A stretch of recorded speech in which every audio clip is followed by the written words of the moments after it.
اعوذ باللہ من الشیطان الرجیم بسم اللہ الرحمن الرحیم۔ ناظرین السلام علیکم ورحمۃ اللہ وبرکاتہ۔ انشاءاللہ آج کی ویڈیو میں شیطان اور اس کے وسوسوں سے دور رہنے کی دعائیں سیکھیں گے۔ نمبر 1 اللہ تعالیٰ سے پناہ طلب کرنا۔ نمبر 2 اذان۔ نمبر 3 مسنون اذکار اور قرآن مجید کی تلاوت۔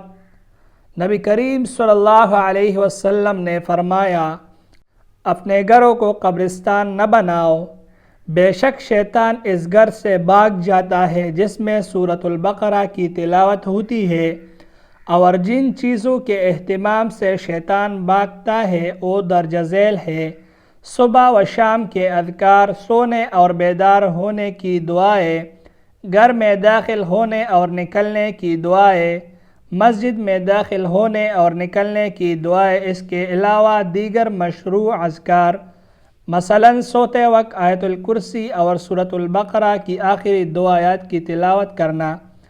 اسی طرح جس نے 100 مرتبہ یہ کہا، لا الہ الا اللہ وحدہ لا شریک لہ، لہ الملک ولہ الحمد وہو علی کل شیء قدیر، لا الہ الا اللہ وحدہ لا شریک لہ، لہ الملک ولہ الحمد وہو علی کل شیء قدیر، تو وہ سارا دن شیطان کے شر سے محفوظ رہتا ہے۔